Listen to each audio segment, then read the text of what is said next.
चैतन्यं शाश्वतं शान्तं व्योमातीतं निरञ्जनं नादबिन्दुकलातीतं तस्मै श्रीगुरुवे नमः। अखण्डमण्डलाकारं व्याप्तं येन चराचरं तत्पदं दर्शितं येन तस्मै श्रीगुरुवे नमः। गुरुर्ब्रह्मा गुरुर्विष्णु गुरुर्देवो महेश्वर गुरुर्साक्षात् परब्रह्म तस्मै श्रीगुरुवे नमः। ध्यानमूलं गुरुर्मूर्तिं पूजामूलं गुरोपदं मंत्रमूलं गुरोर्वाक्यं मोक्षमूलं गुरुः कृपा। यह तन विष की बेलरी गुरु अमृत की खान, शीश दिए सदगुरु मिले तो भी सस्ता जान। तीर्थ गए तो एक फल संत मिले फल चार, सदगुरु मिले अनेक फल कहत कबीर विचार। और पाप कटे और दुख मिटे लेत राम का नाम, प्रेम मुदित मन से कहो जय जय सीताराम। हरि ओम तत्सत हरि ओम तत्सत हरि ओम तत्सत हरि ओम तत्सत हरि ओम तत्सत हरि ओम तत्सत हरि ओम तत्सत हरि ओम तत्सत। लगी आग लंका में हलचल मची थी, लगी आग लंका में हलचल मची थी, तो कुटिया विभीषण की कैसे बची थी, तो कुटिया विभीषण की कैसे बची थी। लिखा था यही नाम कुटिया पे उसकी, लिखा था यही नाम कुटिया पे उसकी। हरि ओम तत्सत हरि ओम तत्सत हरि ओम तत्सत हरि ओम तत्सत। सभा में खड़ी द्रौपदी रो रही थी, सभा में खड़ी द्रौपदी रो रही थी। वो रो रो के आंसू से मुख धो रही थी, वो रो रो के आंसू से मुख धो रही थी। पुकारा यही नाम था दिल से उसने, पुकारा यही नाम था दिल से उसने। हरि ओम तत्सत हरि ओम तत्सत हरि ओम तत्सत हरि ओम तत्सत। प्रेम से बोलिए सियापति रामचंद्र भगवान की।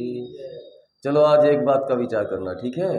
देखो, जिसको अखिल कोटि ब्रह्मांड नाम से कहा जाता है ना, इसमें 200 अरब आकाश गंगाएं हैं।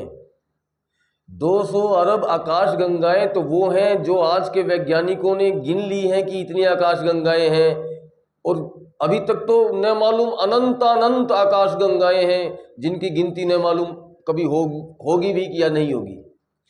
एक एक आकाश गंगा में 300 अरब की खरब न मालूम कितने कितने छोटी बड़ी आकाश गंगा के हिसाब से सौर मंडल होते हैं। हमारी जो आकाश गंगा है ना, जिसमें हम रहते हैं, उसका नाम है देवयानी आकाश गंगा। अंग्रेजी में इसको गैलेक्सी मिल्की वे बोलते हैं। हमारी देवयानी आकाश गंगा में 300 अरब सौर मंडल हैं, जिसमें ये जो हमारा जो सूरज चमक रहा है इस समय आसमान में, ये सबसे छोटा सौर मंडल है। ये सबसे छोटा सूर्य माने बहुत छोटा सूर्य है औरों के मुकाबले में।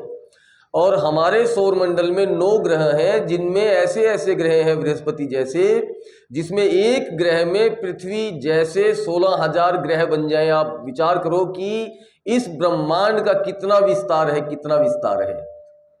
लेकिन अनंत ब्रह्मांड में वह जीव भाग्यशाली है जिसका जन्म इस पृथ्वी पर हुआ है। इस पृथ्वी पर जिसका जन्म हुआ है, क्योंकि जीवन तो न मालूम और कितने ग्रहों में है, लेकिन जिसका जन्म इस पृथ्वी पर हुआ है वो बहुत बहुत बहुत भाग्यशाली है।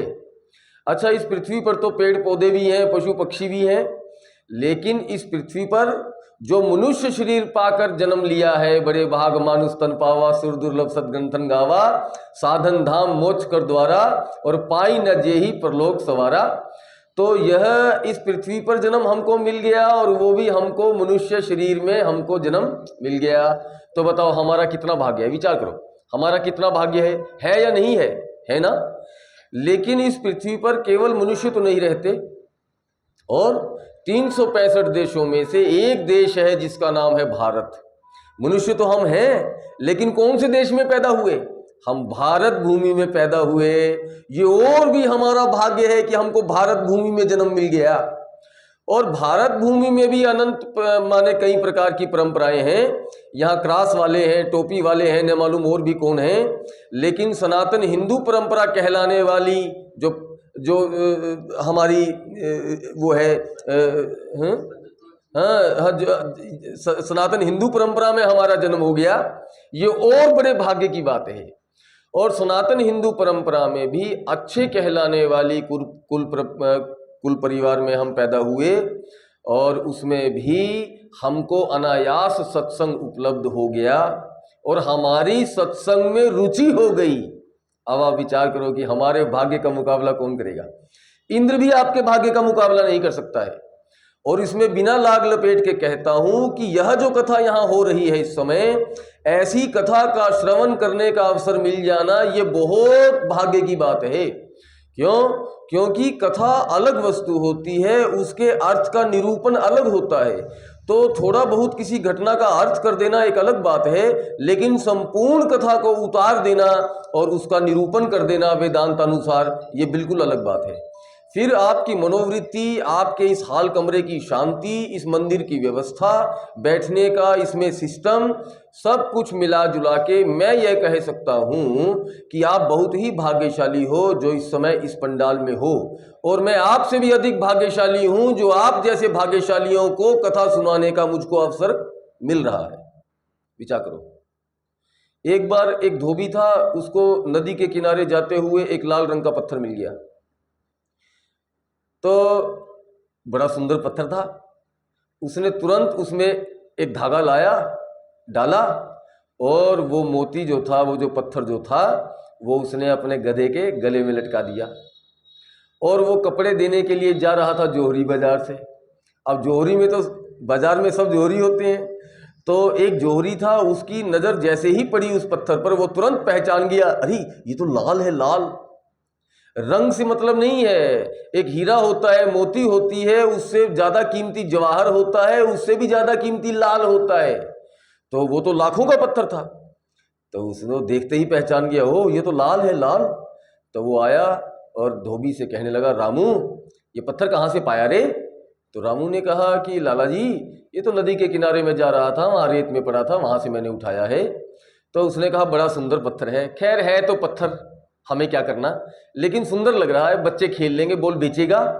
रामू ने सोचा, अरे बड़ा अच्छा भाग्य मेरा, आज ये पत्थर बिकेगा। तो रामू ने कहा हाँ हाँ बेच दूंगा। तो उसने कहा कितना पैसा लेगा? रामू ने कहा 1 रुपया लूंगा। 1 रुपया कुछ भी नहीं था उस पत्थर की कीमत के सामने। लेकिन लाला जी ने विचार किया, ये पागल आदमी है, इसको पता तो है नहीं क्या चीज़ है, 1 रुपया बिना बात का मांग रहा है। तो लाला जी ने कहा बोल 4 आने में देता है? उसने कहा लाला जी 1 रुपया लूंगा, उससे कम नहीं लूंगा। लाला जी ने कहा अच्छा 8 आने में दे दे, 1 रुपया बहुत ज़्यादा होता है, तेरा क्या जा रहा है, पत्थर तो है। लेकिन रामू भी उस दिन न मालूम कौन सी सनक में था, उसने मना कर दिया। उसने कहा 1 रुपये में लेना है तो ले लो, वरना मैं चला। लाला जी सोच रहे थे कहाँ जाएगा, अभी वापस आएगा मुड़कर, पत्थर तो हमको ही बेच के जाएगा। लेकिन वो लाला जी भूल गए कि मैं जोहरी बाजार में ही बैठता हूँ, और इस बाजार में मैं अकेला जोहरी नहीं हूँ, यहाँ और भी बहुत जोहरी हैं। और इतने में तो जो दूसरा जोहरी सारे माजरे को देख रहा था, जिसने उस पत्थर को उसने भी पहचान लिया था, वो तुरंत आया और उसने रामू के हाथ में तुरंत 1 रुपया रख लिया। ले रामू, क्यों जिद करता है, 1 रुपया मुझसे ले ले और ये पत्थर मुझको दे दे। और जब उसने वो पत्थर ले लिया तो वो पहले वाला जोहरी कहता है रामू से, रामू तू बेवकूफ़ है, मालूम है वो पत्थर कितने का था? लाखों का पत्थर था, बेवकूफ़, तूने 1 रुपये में बेच दिया। रामू ने कहा जोहरी जी बेवकूफ़ मैं नहीं हूँ, बेवकूफ़ आप हो। मैं तो पत्थर की कीमत नहीं जानता था, मैंने 1 रुपए में बेचा है, वो भी महंगा बेचा है। लेकिन आप तो कीमत जानते थे, तब भी 8 आने से आप ऊपर चढ़ने को तैयार नहीं हुए। तो जिसको कीमत नहीं मालूम है अपने शरीर की, जिसको कीमत नहीं मालूम है कथा की, जिसको भारत भूमि की, सनातन धर्म की कीमत नहीं मालूम है, वो अगर कौड़ियों के भाव इसको लगा रहा है तो उसकी इतनी बड़ी गलती नहीं है। लेकिन हम और आप जैसे लोग, अगर हम भी इसकी कीमत नहीं करेंगे तो बताओ गलती हमारी कितनी ज्यादा है? तो चलो आगे चलो। देखो, आज हमारी कथा जहां तक पहुंच चुकी है, आप देखो कि इस समय माहौल क्या चल रहा है। भगवान को अयोध्या से गए हुए आज 13 साल हो गए हैं। महाराजा दशरथ तो तड़प तड़प के प्राण दे ही दिए। वो दिन है भगवान के वनवास का, और आज का दिन है कौशल्या जी की आंख का आंसू सूखा नहीं है। और कौशल्या जी को संभालते संभालते, कैकेयी जी को संभालते संभालते सुमित्रा जी आधी हो गई हैं शरीर से। और सुमित्रा जी भी भगवान के जाने से इतना दुखी हैं, इतना दुखी हैं कि किसी को कह भी नहीं पा रही कि मैं दुखी हूं। लेकिन जितना कौशल्या जी और सुमित्रा जी दुखी है ना, इनसे अनंत गुना दुखी है हमारी कैकेयी माँ, क्योंकि वो तो भगवान के वनवास में, अयोध्या के उजड़ने में अपने आप को कारण मान रही हैं। उधर भरतलाल जी रो रहे हैं नंदीग्राम में, इधर शत्रुघ्न लाल जी रो रहे हैं अयोध्या धाम में, उधर उर्मिला रो रही है, उधर मानवी रो रही है, इधर श्रुति कीर्ति रो रही हैं, सुमंत्र जी महाराज रोते हैं, समस्त अयोध्यावासी रोते हैं, निषाद राज रोता है, निषाद राज के राज्य के बाकी जो भील कोल हैं वो रोते हैं। सब मुनि महात्मा जो लोग हैं वो भी भगवान के कष्ट को याद करके रोते हैं। और भगवान की क्या हालत है? सीता जी चोरी चली गई है, सीता जी का अशोक वाटिका में रो रो के बुरा हाल है, और सीता जी के पीछे से भगवान राम का रो रो के बुरा हाल है। और लक्ष्मण लाल जी महाराज जो भगवान की आंख में आंसू नहीं देख सकते, जो वो निरंतर गीली रहने वाली उन आंखों को देखते हैं, तो लक्ष्मण लाल जी के भी दुख का कोई ठिकाना नहीं रहता। और विभीषण लंका में रो रहा है, परेशान हो रहा है, अपने भाई से, राक्षसों से तंग है। तो सुग्रीव तो पूछो ही मत, सुग्रीव की तो जीवन एकदम खतरे के निशान से ऊपर जा रहा है। तो मेरे कहने का भाव ये है कि इस समय हमारी कथा जहां तक पहुंच गई है, वहां दुख ने चारों ओर अपने साम्राज्य जमा लिया है, डेरा डाल लिया है, और कोई उम्मीद की किरण नजर नहीं आती है। अयोध्या वासियों को मालूम नहीं है कि भगवान आएंगे कि नहीं आएंगे, कि कब आएंगे। भगवान को मालूम नहीं है कि सीता जी कहाँ है, किस हाल में है। सुग्रीव को बिल्कुल भरोसा नहीं है कि मेरे को ये राज्य दोबारा मिलेगा या नहीं मिलेगा। और विभीषण को भी बिल्कुल भरोसा नहीं है कि मालूम नहीं मेरा कल्याण होगा कि नहीं होगा। मानो चारों ओर अंधेरा ही अंधेरा छाया है निराशा का। आशा की ये किरण भी किसी को दिखाई नहीं देती है प्रणय जी। लेकिन एक बात बताऊं आपको, एक आदमी ऐसा है जिसका अभी इस कथा में प्रवेश हुआ नहीं है, होना है। और वो आदमी ऐसा विलक्षण है, उसमें कोई ऐसी बात है, उसमें कोई ऐसा गुण है, उसका कोई ऐसा तत्व है, उसकी कुछ ऐसी भक्ति है कि केवल उसके आने की देर है। अगर वो आ जाए तो ये जितना दुख मैंने आपको गिनाया है, ये तो देखते देखते कपूर हो जाएगा। सबके कष्ट का निवारण हो जाएगा, सबकी मनोकामना की पूर्ति हो जाएगी, चारों ओर सुख का साम्राज्य छा जाएगा। बताओ उसका क्या नाम है? उसका नाम है हनुमंत लाल जी महाराज। हे महावीर हनुमान प्रभु, बस एक सहारा तेरा है, तेरे चरणों को छोड़ कहीं अब नहीं गुजारा मेरा है। श्री राम जी से कहना हनुमान जी ये जाकर कोई याद कर रहा है, आंसू बहा बहा कर वो दास है तुम्हारा, लेकिन बहुत दुखी है, विश्वास गर न हो तो खुद देखिएगा कर श्री राम जी से। अगर आपकी आवाज भगवान तक पहुंच जाए तो भगवान आपके कष्ट का निवारण कर देंगे, इसमें कोई दो राय नहीं है। लेकिन भगवान तक आपकी आवाज पहुंचेगी कैसे? आपकी आवाज़ हनुमान जी तक पहुंच जाए तो हनुमान जी आपकी कथा भगवान को सुना देंगे। हनुमान जी का एक ही काम है, जीव की कथा भगवान को सुना देना और भगवान की कथा जीव को सुना देना, जीव और भगवान का मिलन करा देना और बीच में से हट जाना, यही हनुमान जी का काम है। लौकिक जगत में हनुमान माने संत हुआ करता है और आध्यात्मिक जगत में हनुमान माने वैराग्य हुआ करता है, वैराग्य। और विचार करो, देखो अगर आपको हनुमान जी महाराज की कृपा मिल जाए या आपको हनुमान जी महाराज मिल जाए, हनुमान जी आपको अपना बना लें या आप हनुमान जी को अपने जीवन में उतार लो, तो बताओ आपके जीवन का कल्याण हो जाएगा कि नहीं हो जाएगा? राम दुआरे तुम रखवारे होत ना आज्ञा बिन पैसारे, कल्याण हो जाएगा कि नहीं हो जाएगा? तो आप इस बात को नोट करो कि हनुमान जी को प्रसन्न करना इस जगत में सबसे आसान है। लेकिन वो कथा बाद में सुनाऊंगा। पहले आपको विचार करना है कि हनुमान जी की प्राप्ति कैसे होनी संभव है, इस जीवन में हनुमान जी कैसे मिलेंगे।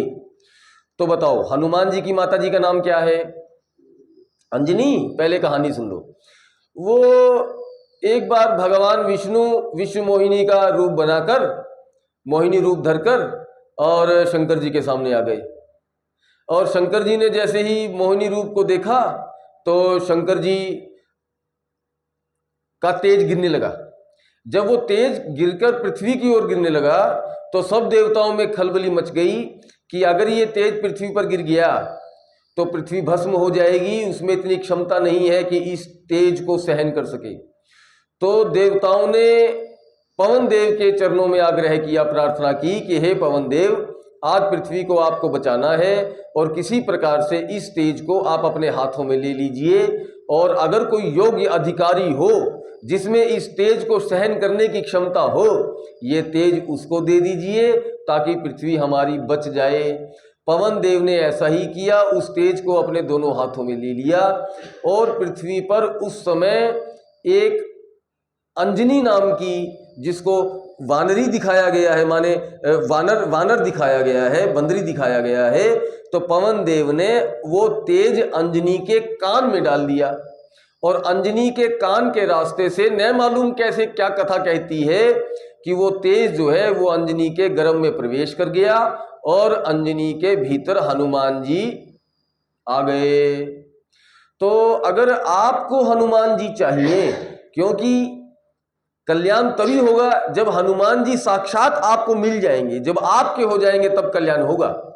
तो उसके लिए आपको भी अंजनी होना पड़ेगा, आपको भी अंजनी बनना पड़ेगा।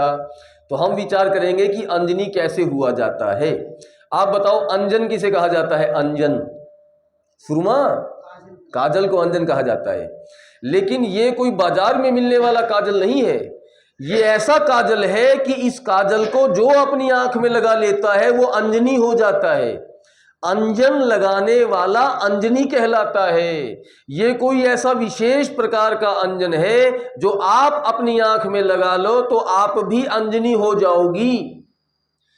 ये अंजन कौन सा है? तो तुलसीदास जी से जब पूछा गया तो तुलसीदास जी ने कहा, गुरुपद रज मृदु मंजुल अंजन, नयन अमीय दृग दोष विभंजन। जो गुरु जी के चरणों की धूल है, गुरु पद रज, गुरु जी के पद की रज, गुरु जी के चरणों की धूल, गुरु पद रज मृदु मंजुल अंजन, ये बड़ा पवित्र और कोमल सुरमा है, काजल है, अंजन है। ये क्या करता है? गुरु पद रज मृदु मंजुल अंजन, नयन अमीय, ये आंखों के लिए अमृत के समान है, माने आंखों से मृत संसार को दूर करके और उस अजर अमर आत्मा की प्राप्ति करा देने वाला ये अंजन है। तो गुरुपद रज मृदु मंजुल अंजन, नयन अमीय दृग दोष विभंजन, ये दृष्टि के दोष को दूर कर देगा। थोड़ा समझ लो इस बात को, कोई बात नहीं, समय लगेगा 2-4 मिनट का। दृष्टि का दोष क्या है?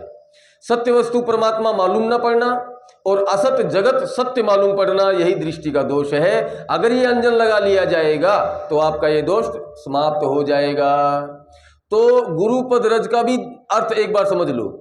पद का मतलब चरण भी होता है और पद का मतलब पद भी होता है। पद जैसे प्रधानमंत्री पद, राष्ट्रपति पद।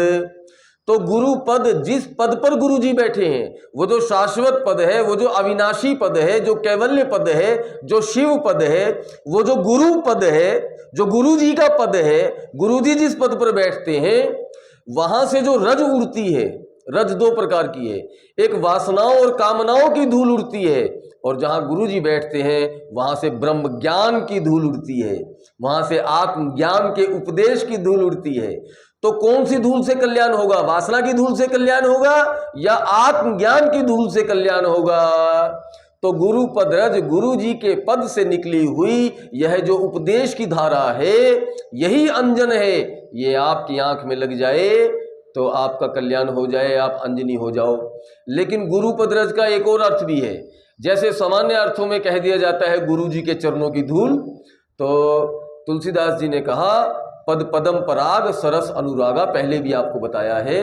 चरण कमलों की धूल क्या है? सरस अनुरागा, जीवित प्रेम हो जाना, भगवान के संत के चरणों में जीवित प्रेम हो जाना, माने सरस प्रेम हो जाना, माने दृढ़ प्रेम हो जाना, ये भी गुरु जी के चरणों की धूल मिल जाना है। अगर आपको गुरु जी के चरणों की धूल मिल गई, माने आपकी गुरु जी के चरणों में प्रीति लग गई, या आपको आत्मज्ञान का उपदेश प्राप्त होने लगा, तो आप अंजनी हो जाओगे। देखो, भगवान शंकर से जो तेज निकला वो अंजनी के कान में गया कि नहीं गया? और हमारे मुख से इस समय जो उपदेश निकल रहा है ये आपके कान में पहुंच रहा है कि नहीं पहुंच रहा है? अच्छा, भगवान शंकर के तेज को अंजनी के कान में पवन के माध्यम से डाला गया है, तो हमारे मुख से निकल रहा इस समय यह जो शब्द है ये भी आपके कान में पवन देव ही डाल रहे हैं। हाँ, शब्द जो है वो पवन से ही गति पाता है। अगर यहाँ हवा ना हो, पवन ना हो, तो हम बोलते रह जाएंगे। वैक्यूम में किसी को कुछ सुनाई नहीं देता जहाँ हवा नहीं होती है। तो यह जो शंकर जी का तेज है यह पड़ता सबके कान में है। हमारा उपदेश पढ़ तो सबके कान में रहा है, लेकिन हनुमान जी का प्रकट केवल उसी के अंतःकरण में होगा।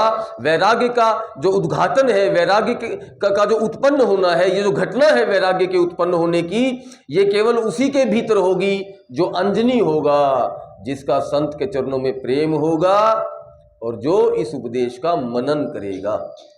इस प्रकार से जीवन में वैराग्य की उपलब्धि होती है। देखो, इसको सरल अर्थों में समझ लो। सीधे सीधे संत के चरणों से, संत से आपका लगाव हो जाए, उसके उपदेश में आपकी रुचि हो जाए और उस उपदेश का आपके जीवन में मनन प्रारंभ हो जाए, तो समझ जाओ कि आप अंजनी भी हो गई और कालांतर में आपके भीतर वैराग्य अपने आप आ जाएगा। देखो, आप खांसी को डंडा मारकर नहीं भगाती हो, आप खांसी की दवा लेती हो, खांसी अपने आप भाग जाती है। अगर एक कमरे में 1000 साल से अंधेरा हो, माने वो कमरा 1000 साल से बंद हो, खुला ना हो, माने उसमें सूरज की किरण कहीं से भी प्रवेश ना पा सकी हो, और आपको कहा जाए कि आपने इस कमरे के अंधेरे को बाहर करना है, इस कमरे के अंधेरे को हटाना है, और आप लाठी लेकर, तलवार लेकर उस कमरे में घुस जाओ और लाख लाठी चला लेना, वो अंधेरा भागने वालों में से नहीं है। आप एक काम क्यों नहीं करती? आप 2 पैसे की तिल्ली जला लो, एक मोमबत्ती जला लो, प्रकाश की व्यवस्था करो। प्रकाश के होते ही अंधेरे को भगाना नहीं पड़ेगा, अंधेरा अपने आप भाग जाएगा।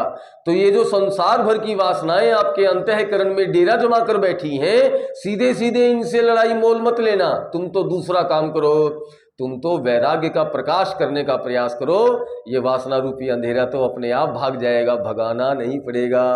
मन जाना ही बंद हो जाएगा विषयों में। आप जब आप भीतर से अपने आप को प्रसन्न अनुभव करने लगेंगी, जब आपको दुखानुभूति होनी बंद ही हो जाएगी, जब मन में चाह उठनी ये माने रुक ही जाएगी, तो बताओ किस लिए विषयों में भटकोगे? चलो आगे चलो, देखो ध्यान से सुनो। बाली और सुग्रीव 2 बड़े प्यारे भाई थे, अच्छा प्रेम था आपस में, और सुग्रीव बाली का अनुसरण करता था। सुग्रीव के मन में कोई छल कपट नहीं था, लेकिन समय बली होता है, जो होना होता है वो हो जाता है। या दूसरी बात कहो तो भगवान जिसको अपना बनाना चाहते हैं उसको अपने भाई से ही लात लगवाते हैं। भगवान जिसको अपना बनाना चाहते हैं उसके जो सुहृद होते हैं उन्हीं को उसका शत्रु बना देते हैं। मीरा का शत्रु परिवार में था, परिवार से बाहर नहीं था। ध्रुव प्रहलाद का शत्रु उसका पिता था, कोई और नहीं था। सुग्रीव का विभीषण का शत्रु उसका भाई था, कोई और नहीं था। विचार करो, विचार करो। अरे नरसिंह को उसकी भाभी ही परेशान की थी, तब तो वो घर छोड़ के निकला। दूसरों को फुर्सत कहाँ है आपको परेशान करने की। तो भगवान जिसको अपना बनाना चाहते हैं, जहां जहां उसका मोह का बंधन होता है वहां वहां से ही उसको लात लगवा देते हैं। तो एक राक्षस आया मायावी नाम का, और बाली के अंदर एक दोस्त था। अगर बाली को कोई ललकार दे तो बाली रुक नहीं सकता था, मुझको कैसे ललकार दिया। इसलिए अध्यात्म जगत में बल के अभिमान को ही बाली कहा जाता है। यह जो अभिमानात्मिका वृत्ति है यही कष्टदायक है, यही सुग्रीव नामक जीव को कष्ट देती है। और भगवान क्या करते हैं, भगवान अभिमान को मार देते हैं और जीव प्रसन्न हो जाता है, सुखी हो जाता है, आनंदित हो जाता है, राज्य का मालिक बन जाता है। तो वो जो मायावी नाम का राक्षस आया, उसने बाली को ललकारा, बाली उसको मारने के लिए पीछे पीछे दौड़ा, तो वो मायावी एक गुफा में घुस गया। और बाली जब गुफा में जा रहा था तो अपने पीछे आते सुग्रीव को कहने लगा, सुग्रीव मैं गुफा में जा रहा हूं, तू बाहर ही बैठना, तू भीतर मत आना मेरे भाई। और सुन, अगर मैं 30 दिन तक बाहर नहीं आया, 1 महीने तक बाहर नहीं आया, तो मुझको मरा समझ लेना और इस गुफा पर ये चट्टान लगाकर भाग जाना, वरना ये मायावी अगर मुझको मार दिया इसने तो पूरे किष्किंधा राज्य को तहस नहस कर देगा। और 30वें दिन उस गुफा से एक खून की नदी निकली और सुग्रीव घबरा गया। सुग्रीव ने सोचा, लगता है मायावी ने मेरे भाई को मार दिया। रोते रोते सुग्रीव ने उसी चट्टान को उठाया, उस गुफा का मुख बंद कर दिया और राज्य में आ गया और सूचना दी कि बाली मर गया। मंत्रियों ने कहा कि महाराज ये सिंहासन खाली नहीं रहना चाहिए और बड़े भैया के बाद अब आप ही इसके उत्तराधिकारी हो। तो मंत्रियों ने कहते हैं जबरदस्ती सुग्रीव का राज तिलक कर दिया और मारा गया था मायावी, बाली मरा नहीं था। मायावी को मारने के बाद जब बाली बाहर की ओर आया, उसने गुफा का दरवाजा बंद देखा तो उसके मन में अपने प्यारे भाई सुग्रीव के लिए द्वेष आ गया। बड़ी मुश्किल से उसने चट्टान को हटाया और क्रोध में भरा हुआ वो आया जब राज्य में, उसने सुग्रीव को सिंहासन पर बैठे देखा, आव देखा ना ताव, मार मार कर सुग्रीव को राज्य से बाहर निकाल दिया। लेकिन एक बात बताएं आपको, ये जो सुग्रीव है ना, इसकी सेवा में हनुमान जी क्यों रहते हैं मालूम है? सुग्रीव 1 नंबर का डरपोक आदमी है, 1 नंबर का कायर है सुग्रीव, और हनुमान जी के भीतर भय का लेश मात्र भी नहीं है। देखो क्या जोड़ी बनाई है, ये जोड़ी है सुग्रीव और हनुमान जी की। सुग्रीव कामी था और हनुमान जी हमारे ब्रह्मचारी थे, उनको काम छू नहीं सकता था। तो ये जो कायर और वीर की जो महावीर की जो जोड़ी है, यह जो कामी और ब्रह्मचारी की यह जो जोड़ी है बड़ी विचित्र है। ये जोड़ी कैसे बनी मालूम है? अरे हनुमान जी महाराज जब बालक थे ना, थोड़े बड़े हुए तो अंजनी माँ ने विचार किया कि हनुमान जी की शिक्षा दीक्षा होनी चाहिए। तो माता जी ने कहा कि हनुमान कोई योग्य गुरु खोजकर बेटा थोड़ा शिक्षा प्राप्त करनी चाहिए, विद्या प्राप्त करनी चाहिए। तो हनुमान जी ने कहा माँ आज्ञा दो, मैं किसके पास जाऊं? तो अंजनी माँ ने कहा कि बेटा तू भगवान सूर्य के पास चला जा, वो ज्ञान के देवता हैं, ज्ञान के सूर्य हैं, उनके पास चला जा और उनसे निवेदन कर कि वो तुझे शिष्य रूप में स्वीकार कर लें।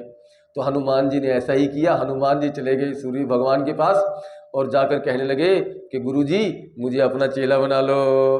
तो सूर्य भगवान ने कहा कि देख भाई, मैं तो किसी को चेला बना नहीं सकता। क्यों नहीं बना सकते गुरुजी? अरे भाई मैं रुक नहीं सकता एक जगह, मुझे तो चलना है, मैं रुक नहीं सकता।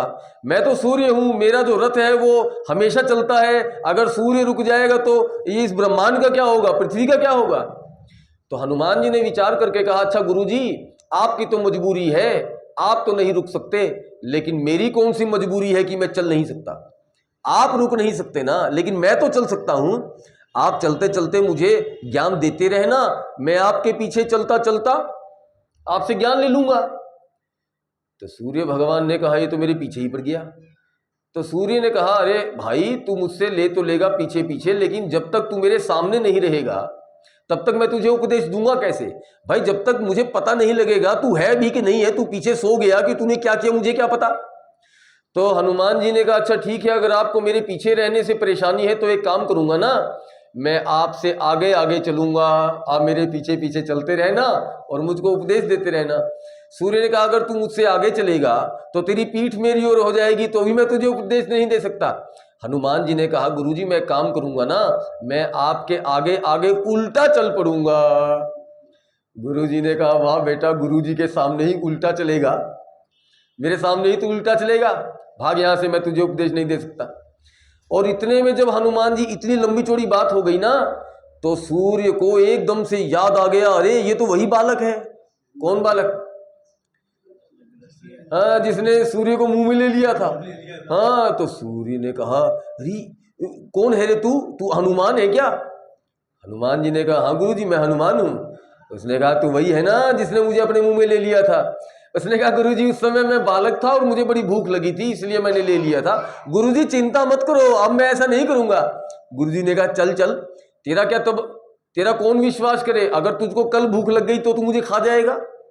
लेकिन हनुमान जी ने बड़ा अनुनय विनय किया, तो सूर्य भगवान ने हनुमान जी को शिष्य रूप में स्वीकार कर लिया। और जब हनुमान जी की शिक्षा पूरी हो गई और हनुमान जी ने कहा कि गुरुजी मैं आपको दक्षिणा में क्या दूं, तो सूर्य ने कहा कि त्रेता में मेरा पुत्र होगा सुग्रीव नाम का, बस तू उसका सहायक बन के रहना, उसके साथ साथ रहना।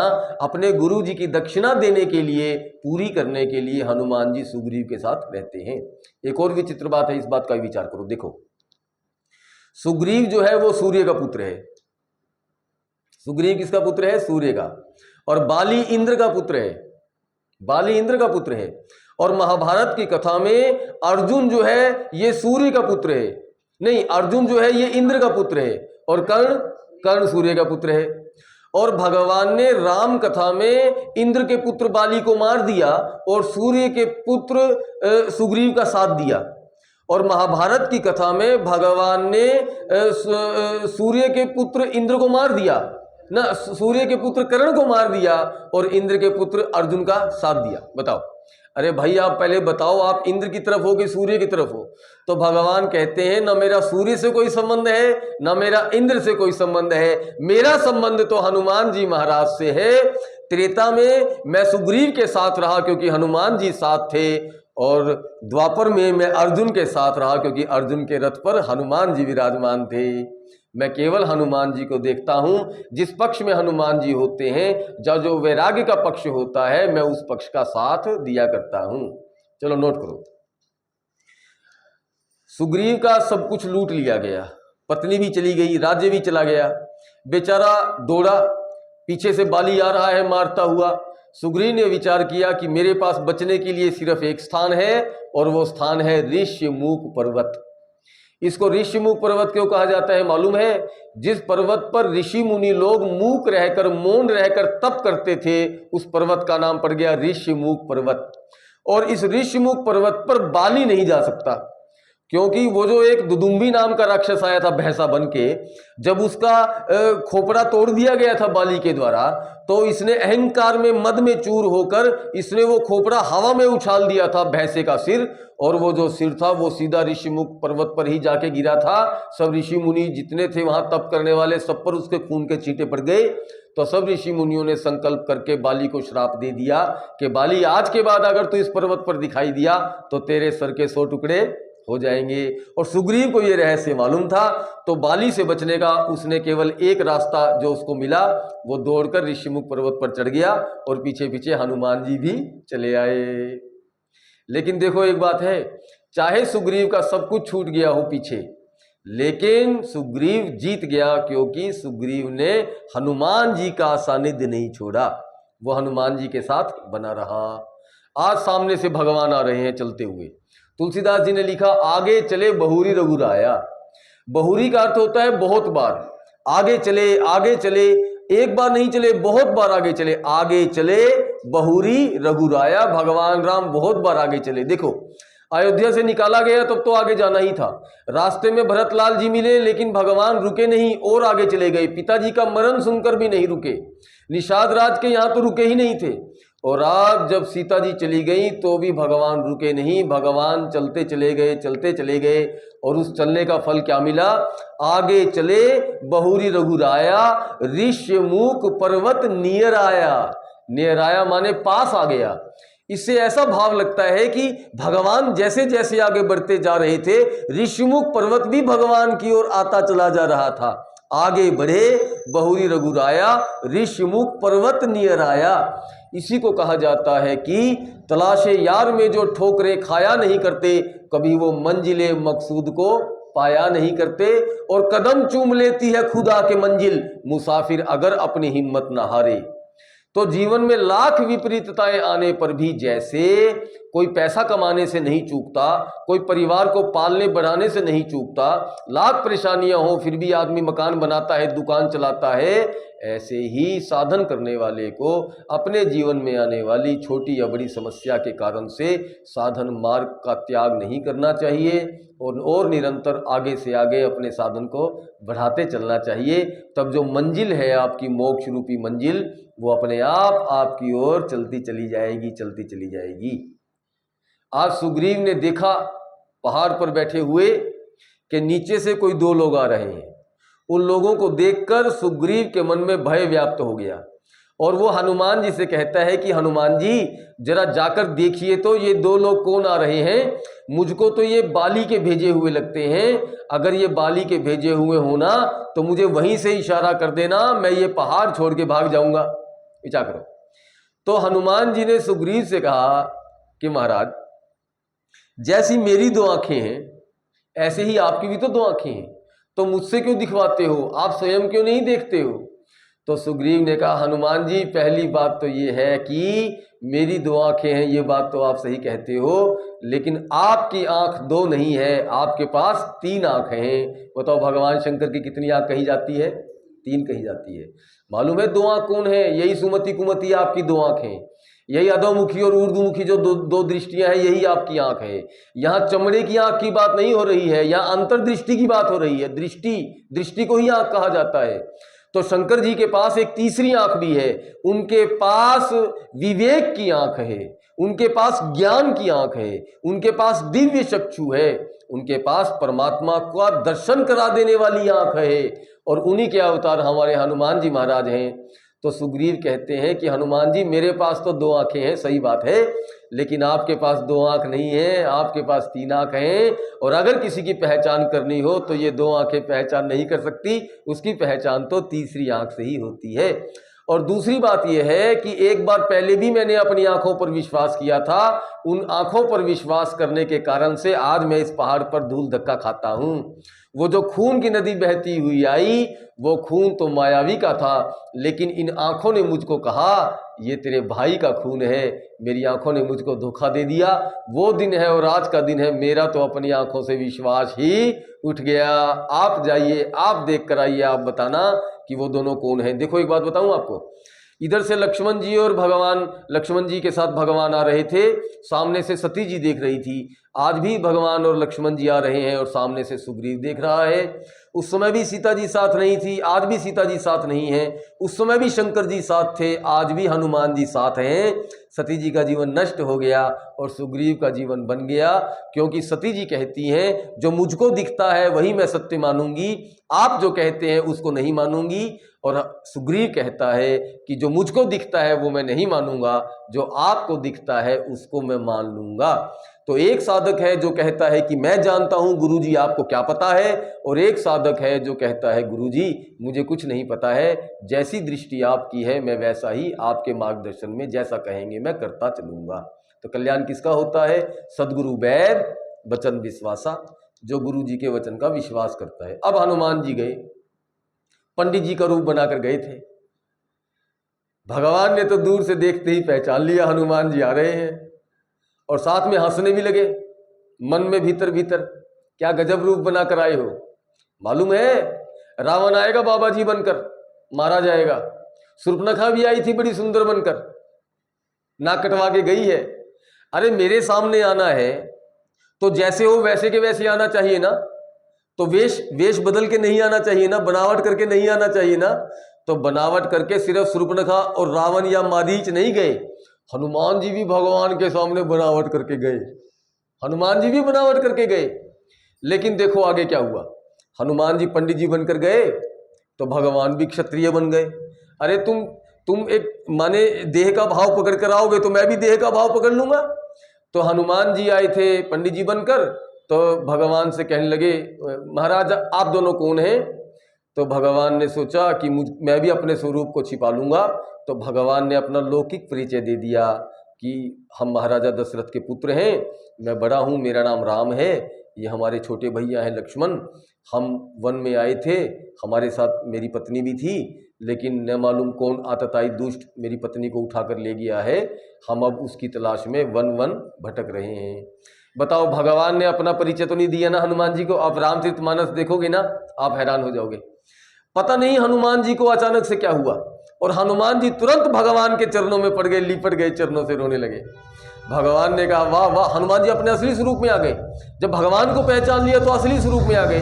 भगवान ने तुरंत हनुमान जी को उठाकर गले से लगा लिया। तब हनुमान जी कहने लगे कि मैं तो माया के बस आपको नहीं पहचान पाया भगवान, लेकिन क्या आपने भी मुझे नहीं पहचाना था? भगवान ने कहा अरे हनुमान, मैंने तो तुझको वहीं से पहचान लिया था, लेकिन तूने अपना रूप छिपा लिया तो मैंने भी छिपा लिया। लेकिन यहाँ एक प्रश्न पैदा होता है कि भगवान ने अपना परिचय नहीं दिया, तब हनुमान जी ने भगवान को कैसे पहचान लिया? नोट करो।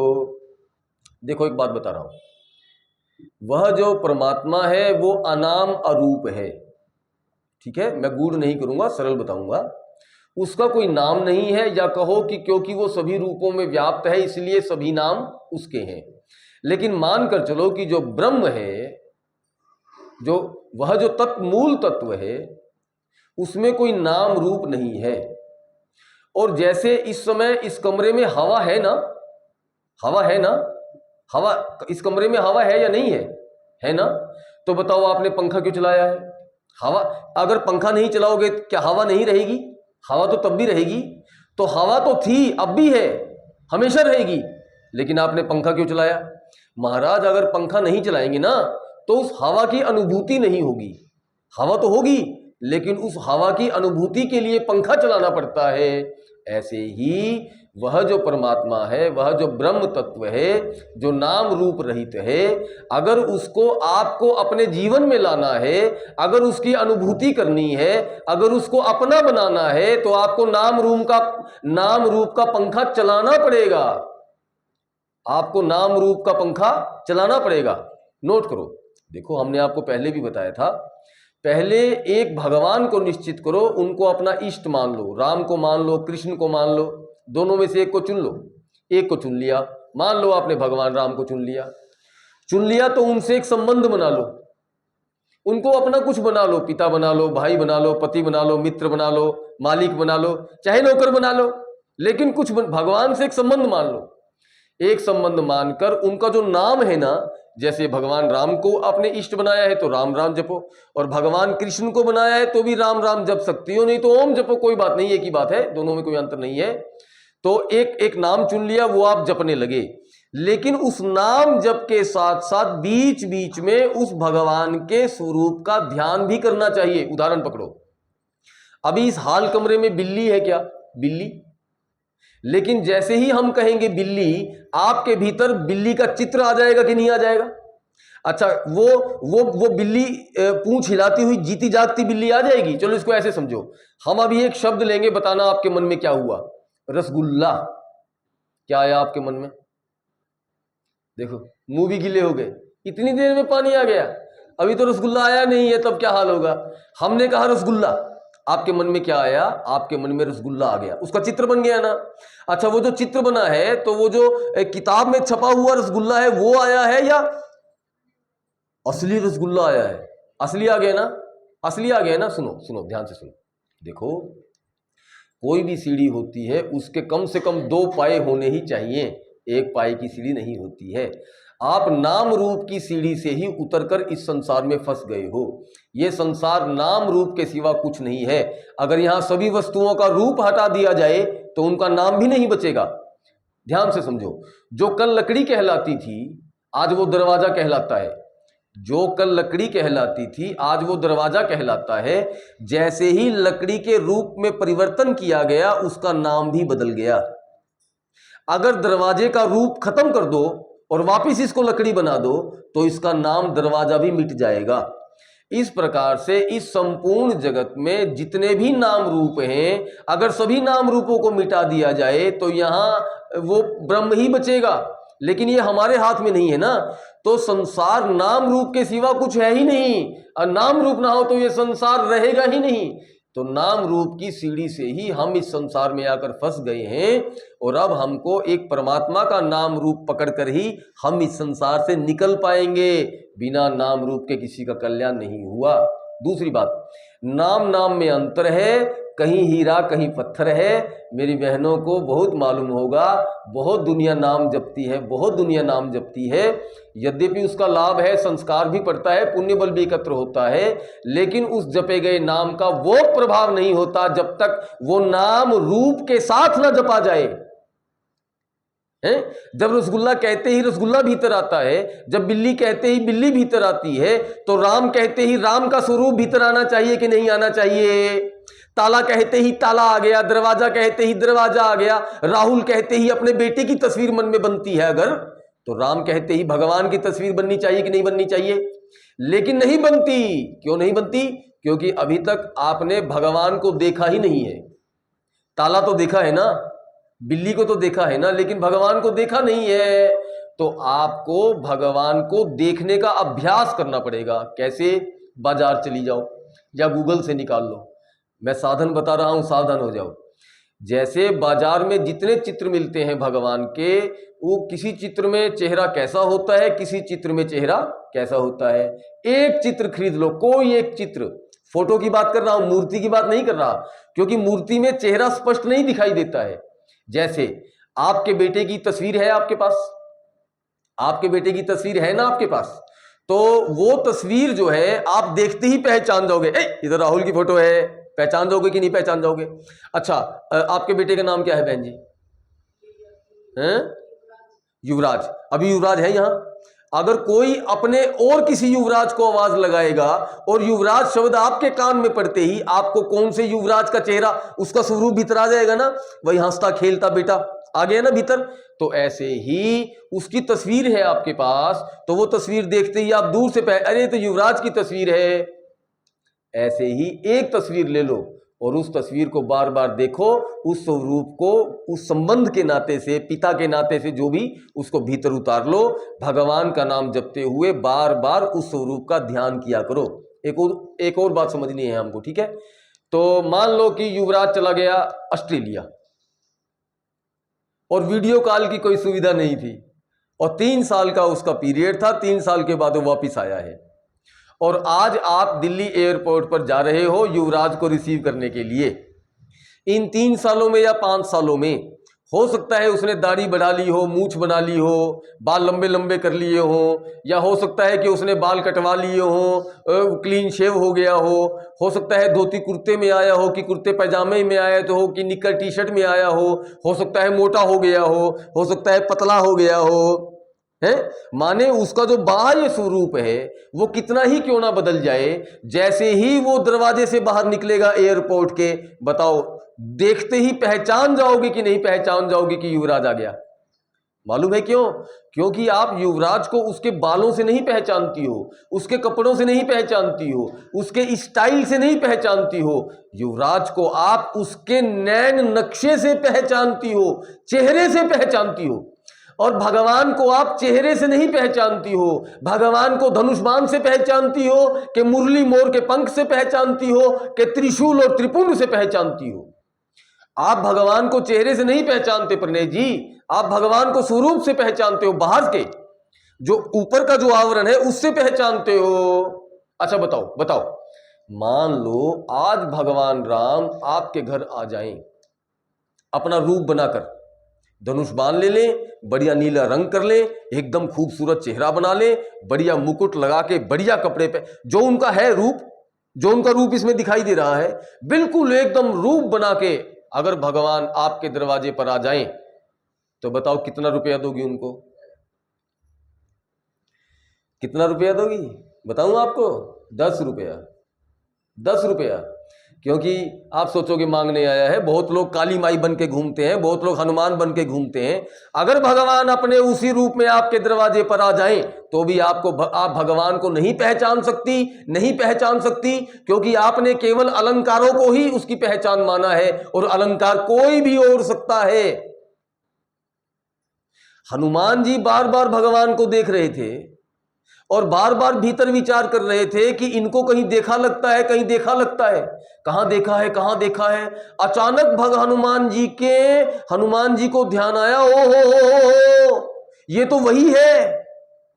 भगवान के एक काल्पनिक स्वरूप को पकड़कर हनुमान जी दिन रात भीतर चिंतन किया करते थे। जिस चेहरे को वो भगवान का चेहरा मानकर उसका चिंतन करते थे, भगवान वही चेहरा पकड़कर आ जाते हैं। अगर अभी तक आपने भगवान के एक रूप की कल्पना निश्चित नहीं की है तो भगवान आपके लिए कभी भी दृष्टि का विषय नहीं बन सकते। पहले उनका एक चित्र निश्चित करो, उस चित्र को ही भगवान का असली चेहरा समझो और उसी को खोजा करो, तो भगवान जब आएंगे उसी चेहरे को पकड़ कर आएंगे। और लिया मन मुकुर ज्ञान कैमरे से जब फोटो खींचा, वो अंतःकरण में अवस्थित वह जो परमात्मा का चित्र है, जब आपके घर के दरवाजे पर खड़े हुए उस बहरूपीय टाइप आदमी से, उसके चेहरे से वो भीतर का चित्र जब मिलाया जाएगा तो हूबहू चेहरा मिलने पर आपको पता लग जाएगा, ओह मेरे भगवान आ गए। अच्छा बताओ, अभी तक भगवान आपके जीवन में आए हैं कि नहीं आए हैं? अभी तक भगवान आपके जीवन में आए हैं कि नहीं आए हैं? बोलो बोलो। मालूम है, वो बहुत बार आया है, वो आता ही है, वो आपको छोड़कर जाएगा कहाँ। लेकिन गलती क्या हो रही है? गलती ये हो रही है कि हमने आज तक उसको पहचाना ही नहीं। हाँ, हमेशा उसको भिखारी समझकर, अनजान समझकर, बेगाना समझकर हमने नहीं। अरे मान लो हमारी बात भैया, हम तो दिल से बोल रहे हैं। एक चित्र ले लो। अब हम आपसे पूछेंगे नहीं कलाकार कि आपने चित्र खरीदा कि नहीं खरीदा है।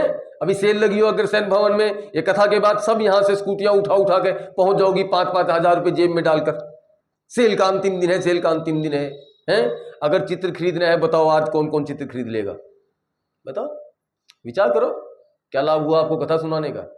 जब कहना ही नहीं मानना है तो ले लो, एक चित्र ले लो और उसी को अपने भगवान का असली चेहरा मान लो। क्योंकि जो देखा हुआ विषय होता है वो आंख में अपने आप भीतर आ जाता है, लेकिन जो अनदेखा होता है उसका आपको चित्र बनाना पड़ता है, तब वो भीतर आएगा। तब जब भी आप राम नाम लोगी उसका चित्र भीतर अपने आप चलने लगेगा और भगवान को भी सहूलियत हो जाएगी कि वो वही रूप बनाकर आपके जीवन में दरवाजे पर आकर खड़े हो जाएंगे। चलो, अब हनुमान जी को भगवान ने गले से लगा लिया और हनुमान जी ने अब भगवान को सुग्रीव की व्यथा सुनानी प्रारंभ कर दी कि भगवान ऐसे ऐसा, वानरों के राजा है सुग्रीव और बेचारे पहाड़ पर रहते हैं। तो लक्ष्मण जी ने भगवान की ओर तिरछी निगाह से देखते हुए कहा, भगवान ये आदमी मुझे कुछ ठीक नहीं लगता है। कौन? हनुमान जी। भगवान ने कहा, क्यों लक्ष्मण, क्या हो गया? लक्ष्मण जी ने कहा, ये विचित्र बात करता है, ये कहता है कि वो वानरों का राजा है और पहाड़ पर रहता है। अरे राजा तो महल में रहते हैं, राजा है तो पहाड़ पर कैसे रहता है? भगवान ने कहा, लक्ष्मण बात तो ठीक कहते हो, पर हो सकता है राजा पहाड़ पर रहता हो। तो हनुमान जी ने कहा, भगवान वो आपका दास है और आपको बुला रहा है। लक्ष्मण जी ने कहा, देखो देखो भगवान कैसी उल्टी बात करता है, वो दास है, दास मालिक से कहता है मालिक इधर आओ। दास को खुद चल के आना चाहिए कि मालिक को बुलाना चाहिए? तो भगवान ने कहा, हो सकता है बेचारा आने में सक्षम ना हो, आ सकता तो आ जाता बेचारा। तो हनुमान जी ने कहा, भगवान आप उसको मित्र बना लीजिए। लक्ष्मण जी ने कहा, देखो जब से हम अयोध्या से चले हैं जितने मिले हैं सब आपके मित्र हो गए हैं। एक पहला दास मिला था, हम सोच रहे थे चलो 1 से 2 हो जाएंगे, एक मैं हूं एक और हो जाएगा, थोड़ा जिम्मेवारी बट जाएगी। और ये बोल रहा है, अभी तक तो बोल रहा था कि दास है और अब बोल रहे हैं कि उसको मित्र बना लो। तो भगवान ने कहा, हनुमान अभी तक तो वो मेरा दास था, अब वो मेरा मित्र हो जाएगा तो फिर मेरा दास कौन बनेगा? हनुमान जी दोबारा चरणों में गिरे। हनुमान जी ने कहा, भगवान दास हमको बना लीजिएगा। अब देखो पहाड़ है बहुत ऊंचा और भगवान थक गए हैं चलते चलते, और पहाड़ भी ऐसा है जिस पर चढ़ना बड़ा मुश्किल है। भगवान ने कह तो दिया कि ठीक है मैं ऊपर चढ़ूंगा, लेकिन चढ़ेंगे कैसे, समय भी लग जाएगा और बहुत प्रयास भी करना पड़ेगा। हनुमान जी ने कहा भगवान चिंता मत करो, आप दोनों हमारे कंधे पर बैठ जाओ। भगवान और लक्ष्मण जी ने ऐसा ही किया, दोनों कंधे पर बैठ गए। और हनुमान जी ऐसे दौड़ के हवाई जहाज की तरह नहीं उड़ते हैं, सीधा उड़ते हैं रॉकेट की तरह। तो हनुमान जी तो एकदम से उड़े और लक्ष्मण जी थोड़ा घबरा गए। तो लक्ष्मण जी ने भगवान से कहा भगवान ये हमको गिरा तो नहीं देगा। तो भगवान ने हनुमान जी से कहा हनुमान जी आप हमको गिरा तो नहीं दोगे। हनुमान जी ने कहा भगवान अगर आपको गिरने का भय लग रहा है तो आप मेरे सिर का सहारा ले लो, मेरे सिर पर हाथ रख दो, आपको सहारा हो जाएगा। लक्ष्मण जी ने कहा भगवान ये बड़ा विचित्र भक्त आपको मिला है, सारी दुनिया कहती है कि हे भगवान मेरे सिर पर हाथ रख दो मुझे सहारा हो जाएगा, और ये कहता है कि मेरे सिर पर हाथ रख लो आपको सहारा हो जाएगा। सारी दुनिया कहती है भगवान हमको गिरने का भय है हमारे सिर पर हाथ रख लो, ये कहता है कि अगर आपको गिरने का भय है तो आप मेरे सिर पर हाथ रख लो। भगवान ने कहा लक्ष्मण बात तो ठीक कहते हो लेकिन अभी ये बात करने का समय नहीं है, जल्दी पकड़ जल्दी पकड़। और लक्ष्मण जी और भगवान ने हनुमान जी का सिर पकड़ लिया और हनुमान जी ने अपनी भुजाओं को फैलाकर भगवान के और लक्ष्मण जी के चरणों को पकड़ लिया। सीट बेल्ट नहीं बांधते हो आप लोग। तो भगवान ने लक्ष्मण जी से कहा लक्ष्मण अब तो तुम नहीं गिरोगे ना। लक्ष्मण जी ने कहा हाँ भगवान अब हम अकेले नहीं गिरेंगे, लेकिन अगर हमारा हवाई जहाज क्रैश हो गया फिर तो आप ही मालिक हो। तो भगवान ने कहा हनुमान जी आप तो नहीं गिर जाओगे। हनुमान जी की आंख में पानी आ गया। हनुमान जी ने कहा भगवान जिसके सर पे आपका हाथ हो और जिसके हाथों में आपके चरण हो अगर वो भी गिरेगा तो गिरने से बचेगा कौन। सुग्रीव के पास गए तो सुग्रीव बेचारा अपनी कहानी सुनाने लगा। सुग्रीव कहता है कि भगवान मेरे बाली तो मेरा बड़ा प्यारा भाई था, लेकिन इस प्रकार से घटना हो गई और जैसा आपके साथ हुआ है वैसा मेरे साथ भी हुआ है। आपको भी राज्य से निकाला गया है, मुझको भी राज्य से निकाला गया है, आपकी भी पत्नी चोरी चली गई है, मेरी पत्नी को भी बाली द्वारा हर लिया गया है, आप भी धक्के खाते घूम रहे हो और मैं भी धक्का खा रहा हूँ। तो हनुमान जी ने सुग्रीव और भगवान की मित्रता करवा दी। अब भगवान सुग्रीव से कहते हैं सुग्रीव तू चिंता मत करना मैं बाली को मार दूंगा। लेकिन सुग्रीव कहता है भगवान कहने से कुछ नहीं होगा, बाली में बहुत ताकत है। एक तो उसको ये वरदान प्राप्त है कि जो उसके सामने से आकर लड़ता है उसका आधा बल बाली में चला जाता है। मान लो आप में 100 पैसा बल है और किसी दूसरी में मान लो 100 पैसा बल है, दोनों में बराबर बल है, तो जैसे ही आप उसके सामने जाओगी उसका तो 150 पैसा हो जाएगा और आपका रह जाएगा 50 पैसे। बताओ कैसे जीतेंगे। भगवान ने कहा सुग्रीव तू मेरी बात का विश्वास कर, मैं बाली को मार दूंगा। सुग्रीव ने कहा भगवान विश्वास तो नहीं होता। तो भगवान ने कहा अच्छा तो परीक्षा ले ले, बता कैसे विश्वास होगा। तो वो जो दुदुम्बी राक्षस को मारा था ना उसका शरीर पड़ा था वहां, उसका शरीर पड़ा था वहां।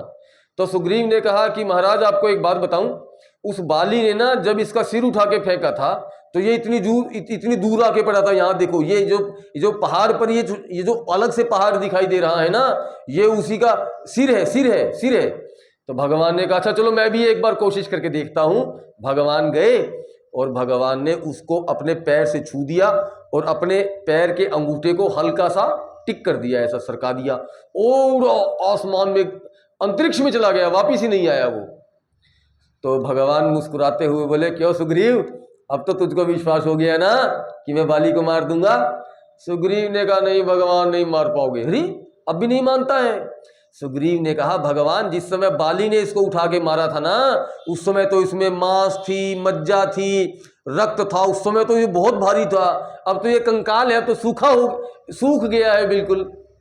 तो भगवान ने कहा अब कैसे करूं। तो सुग्रीव ने कहा कि एक और बात बताता हूं। वो तार के 7 पेड़ थे। भगवान को समझ में आ गई कि सुग्रीव क्या कहना चाहता है।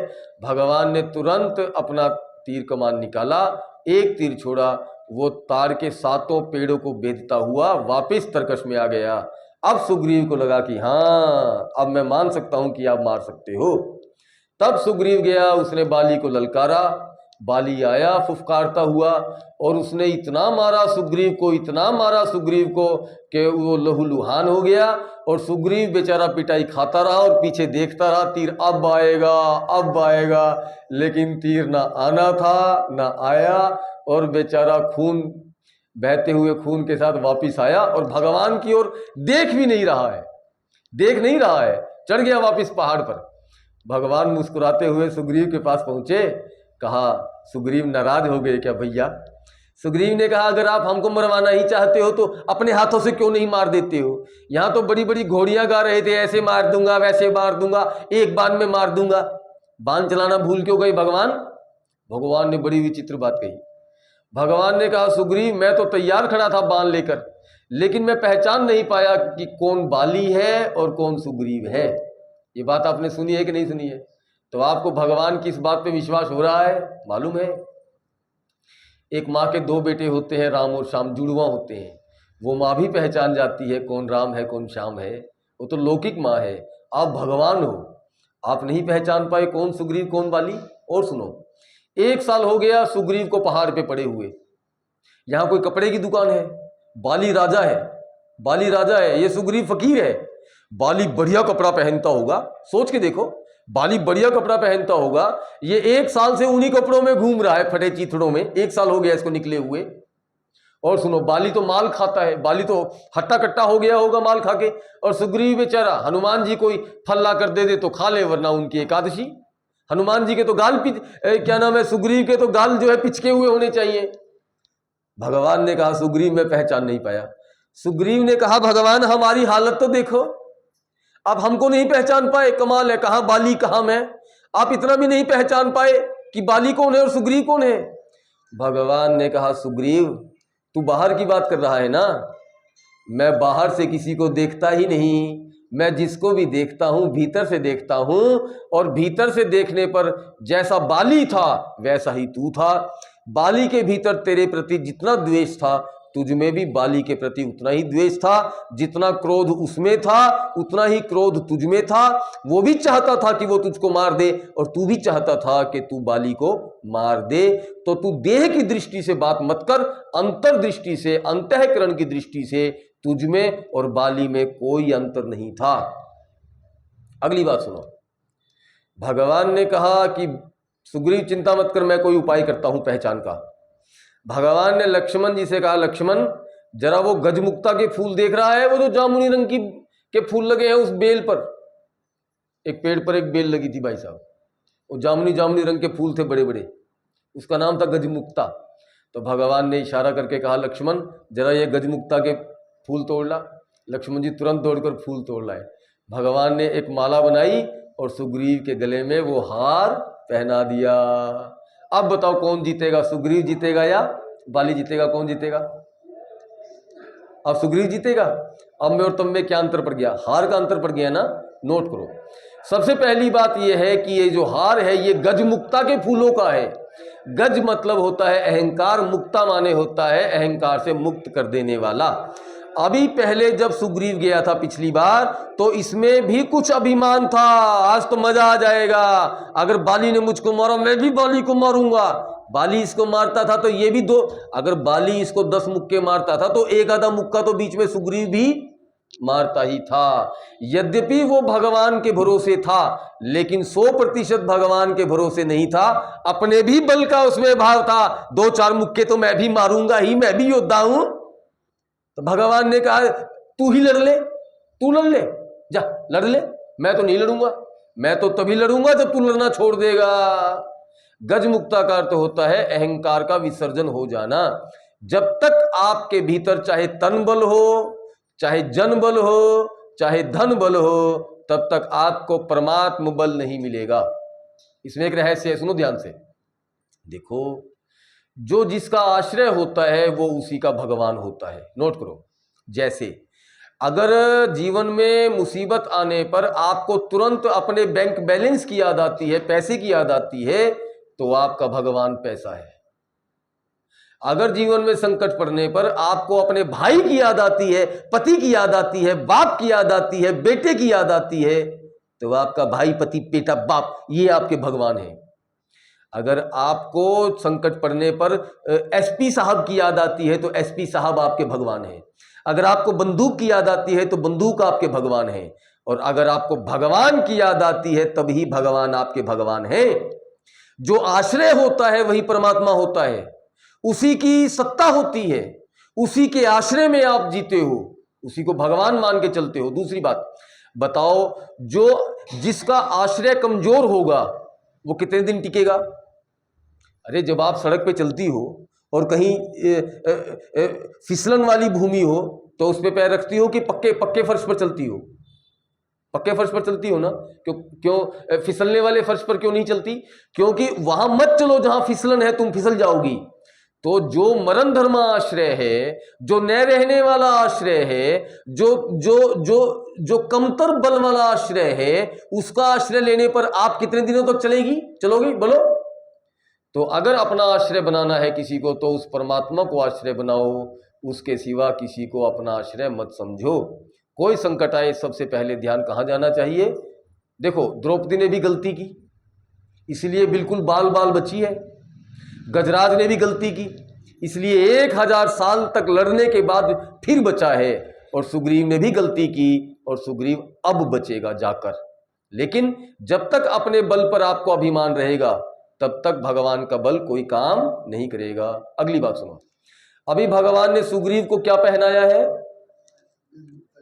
हार। क्या पहनाया है? हार। हैरानी की बात देखो, शब्द है हार और पहनाया जाता है जीतने वाले को। हमारे सनातन धर्म में जीतने वाले को हार स्वीकार कराया जाता है, वो हार को स्वीकार करता है। पहले हार को स्वीकार तो करो, पहले भगवान की दी हुई हार स्वीकार करो, पहले भीतर से हार जाओ, पहले हारो तो सही। हे भगवान, मेरा कोई बस नहीं है, मैं हार गई। जब द्रौपदी हार गई तब भगवान आए, जब गजराज हार गया तब भगवान आए। नोट करो, इन कथाओं का मतलब क्या है जी? केवल सुन के ताली बजाने से आपका कर्तव्य पूरा हो जाएगा? हार स्वीकार करो, पहले हारो तो सही। बताओ, खाटू श्याम का जो नारा है, हारे का सहारा, तो आप विचार करो कि अगर कोई भगत है और वो उनको अपना इष्ट मानता है और चारों उंगलियों में इधर और चारों उंगलियों में मोटे मोटे नग पहनता है, सब प्रकार का उपाय करता है, पिस्तौल भी दबा कर रखता है, तो बताओ उसको इसका आश्रय है कि नहीं है? उसको इसका आश्रय है कि नहीं है? उसको पिस्तौल का आश्रय है कि नहीं है? तो इसका अर्थ है कि अभी वो हारा। तो अपनी जुबान से लाख चिल्लाओ, हारे के सहारे की जय। वो तुम्हारा सहारा नहीं बनेगा, नहीं बनेगा, क्योंकि वो सिर्फ उसी का सहारा बनता है जो हार जाता है। अमृतवाणी की एक चुपाई है, आप अमृतवाणी तो सुनते होंगे कभी कभी। दोनों कर को जोड़ कर और मस्तक घुटने टेक। क्या मतलब है इस बात का? क्यों बताओ बहन जी? हाँ, पूछ रहा हूं आपसे। दोनों कर को जोड़ कर, है ना, और मस्तक, देखा, सब लगे आसन करने। भीतर आओ, शरीर से उठो, शरीर में मत जाया करो। देखो, दोनों कर जुड़ने का मतलब है संशय रहित हो जाना। दोनों कर को जोड़कर माने संशय रहित होकर। मस्तक टिकाने का अर्थ है अपनी बुद्धि का समर्पण कर देना। अरे जिसके यहां गोबर भरा है वो भगवान के चरणों में गोबर फेंकेगा क्या? चमड़ा टिका के क्या करोगी? चमड़े का मतलब नहीं है, इसमें जो भरा हुआ है, इसमें जो बुद्धि है तुम्हारी, जो सब प्रकार का जमा घटा करती है, हानि लाभ का विचार करती है। अब मैं अपने हानि लाभ का विचार नहीं करूंगा, मैं अपने मस्तक का समर्पण कर रहा हूं। माने अब मैं नहीं विचार करूंगा इस बुद्धि से, जैसा आप कहोगे वैसा करूंगा, मैं अपना विचार नहीं करूंगा, अपना दिमाग नहीं लगा, अपनी खोपड़ी नहीं घुसाऊंगा बीच में आपके आदेश के सामने। यह है मस्तक झुका देना। अच्छा बताओ, घुटने टिकाने का मतलब क्या होता है? मैंने उसके घुटने टिकवा दिए, उसने आज मेरे सामने घुटने टेक दिए, क्या मतलब? हार मान ली। तो जो संशय रहित तो हो जाएगा, दोनों कर को जोड़कर मस्तक टिका लेगा, माने समर्पण कर देगा, और मस्तक के साथ घुटने टेक जो हार मान लेगा भगवान के सामने। आज सुग्रीव ने हार स्वीकार कर ली। अब वो अपने बल पर नहीं जा रहा, अब वो केवल भगवान के भरोसे जा रहा है और बोल रहा है, श्री राम सहारा तेरा है, मेरे राम सहारा है, मेरा और सहारा कोई नहीं, मेरा और सहारा कोई नहीं। भगवान सहारा तेरा है। बस अब जा रहा है एक परमात्मा के भरोसे। अब बताओ बाल बांका हो जाएगा सुग्रीव का। जब दोबारा जाके ललकारा बाली को, बाली आया चढ़ता हुआ, अपनी गदा को उसने हवा में उठाया, लेकिन वो गदा हवा में ही रह गई, नीचे नहीं उतर पाई।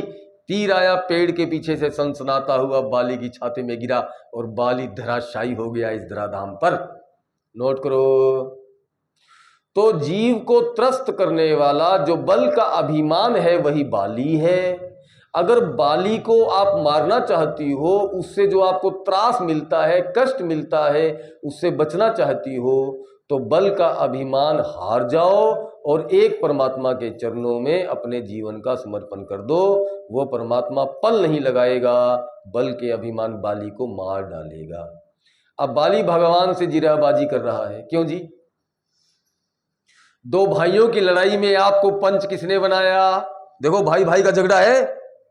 हाँ महाराज, आप पड़ोसी हो, अपनी हद में रहो, चलो अपने घर। पड़ोसी आ गया घर में, भाई भाई का झगड़ा हो रहा था। दोनों भाइयों ने कहा, ओ महाराज रवि जी बाहर चलो बाहर चलो। अरे भाई तुम झगड़ा मत करो।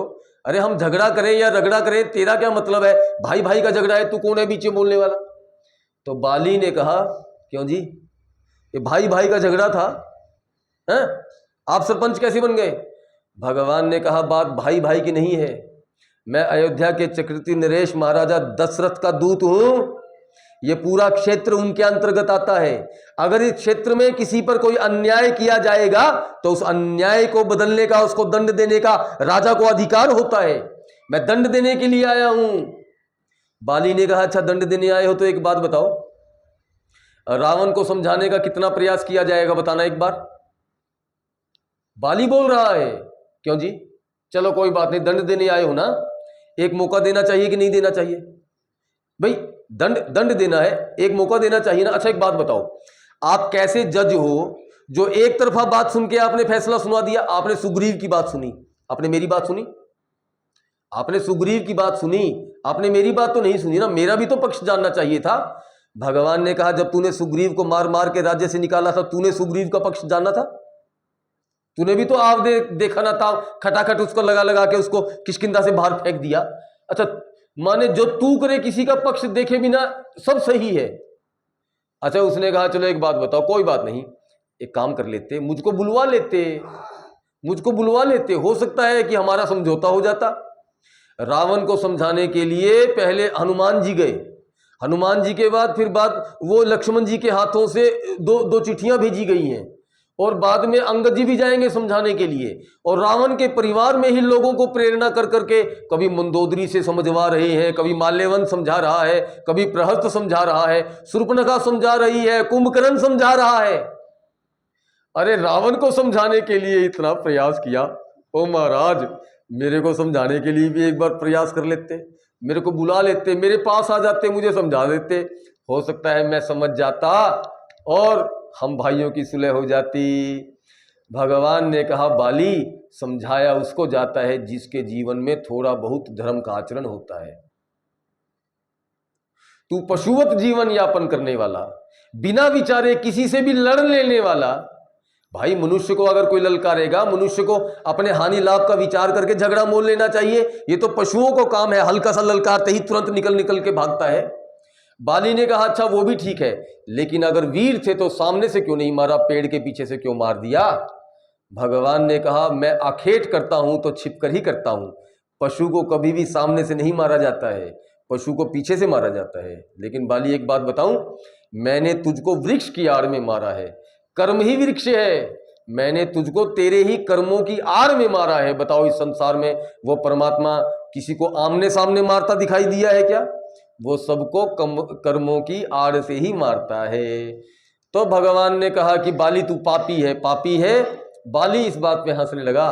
बाली ने कहा, भगवान यहाँ गलत हो, यहाँ गलत बोल रहे हो। भगवान ने कहा, अच्छा क्या गलत है? तो बाली ने कहा, मैं पापी हूं नहीं, मैं पापी था, लेकिन अब मैं पापी नहीं हूं, क्योंकि सन्मुख हो ही जीव मोहि जब ही, जन्म कोटि अगनाश हूं तब ही। आप मेरे सामने खड़े हो, क्या अब भी मैं पापी ही रहा? भगवान भी मुस्कुराने लगे।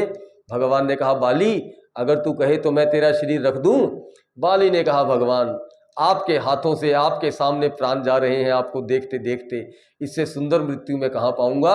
अगर आप मुझको रखना ही चाहते हो तो मेरे दूसरे शरीर को रख लो, मेरा पुत्र है अंगद, उसके सिर पर अपना हाथ रख दो।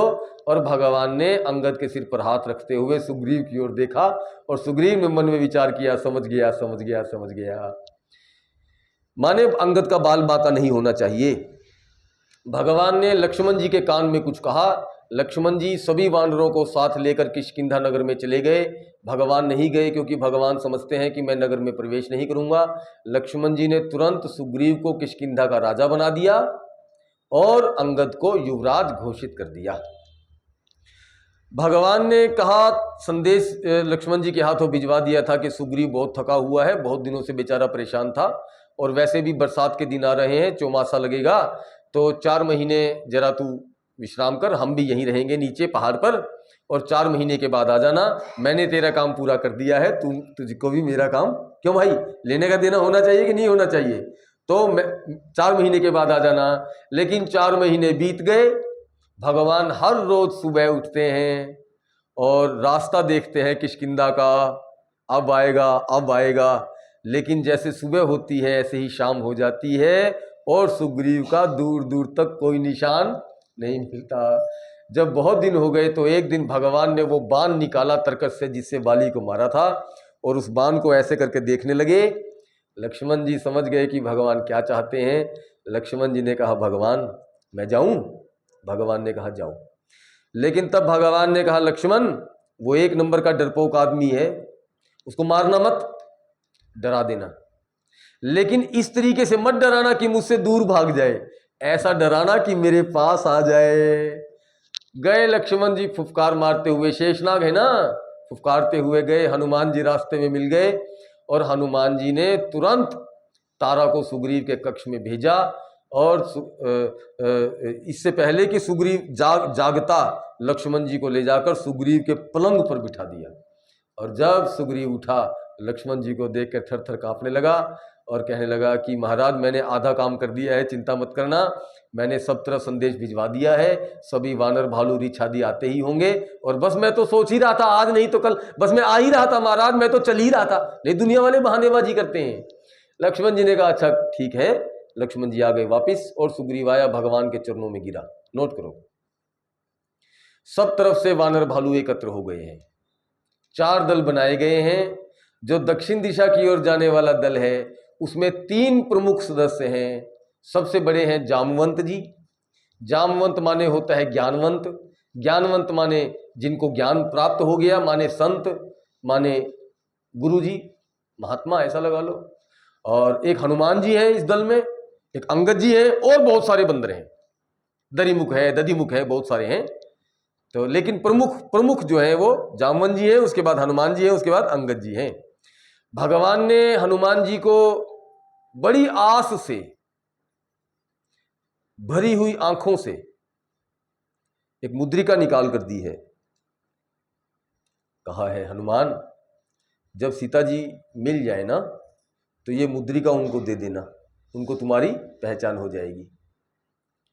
आप बताओ जब आप इस धराधाम पर आने लगे थे इस दुनिया में तो भगवान ने आपको भेजते हुए भी आपसे कोई तो उम्मीद की होगी। विचार करो कि अगर हनुमान जी लंका में जाकर अपना घर बसाकर पड़ गए होते तो हम अपनी कथा में कोई संत हनुमान जी का नाम लेता? विचार करो। तो जैसे हनुमान जी को लंका पे प्रवेश करते हुए मुद्रिका प्रदान की गई है, ऐसे ही मनुष्य मात्र को भगवान जिस समय ये मनुष्य देह देकर नीचे भेजता है तो अपना नाम साथ देकर भेजता है। उसी की याद दिलाने के लिए हमारी माताएं नए पैदा हुए बच्चे की जीवा पर राम नाम लिखा करती थी। राम या वो तो एक ही बात है, लेकिन आए थे हरि भजन को ओटन लगे कपास, ये दुनिया वालों की रीत है। तो ये दल चला आगे, बस छोटा सा प्रसंग है। ये दल आगे चला, एक गुफा आई, बहुत बड़ी गुफा थी, पहाड़ बहुत ऊंचा था और उस पहाड़ पर चढ़कर उसको पार करना असंभव मालूम पड़ता था। बहुत बड़ा पहाड़ था, कैसे चढ़ते सारे, सेना बहुत बड़ी थी, वानर दल बहुत बड़ा था। तो उस पहाड़ में एक गुफा दिखाई दी, गुफा। तो जामवंत जी ने विचार किया कि एक काम करें, इस गुफा के भीतर चलते हैं, क्योंकि गुफा भीतर से जाएगी, एक तो चढ़ना नहीं पड़ेगा, रास्ता भी कम हो जाएगा, समय भी बचेगा। तो हमको जल्दी से जल्दी सीता जी की खोज करनी है, तो भगवान का नाम लेकर इस गुफा में घुस जाओ। और सब उस गुफा में घुस गए। और वो गुफा बड़ी अंधेरी गुफा थी, बड़ी अंधेरी गुफा थी। उस गुफा में चलते रहे कुछ देर, तो टटोलते टटोलते, लेकिन अंत में उनको रास्ता बिल्कुल मिलना बंद हो गया। और न उनको बाहर का रास्ता मिल रहा है, न आगे जाने का रास्ता मिल रहा है। समझ गए? माने गुफा में चलते चलते एक ऐसी जगह आ गई जहां आकर सारे के सारे अटक गए, न आगे जा पा रहे हैं, न पीछे आ पा रहे हैं।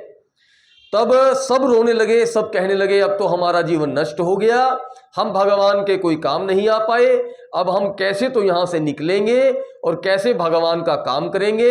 इससे अच्छा होता कि हम भगवान के चरणों में ही अपने प्राणों का त्याग कर दिए होते और हमने भगवान के पास रहे, ने हम सीता जी की खोज कर पाए। सब विलाप कर रहे हैं।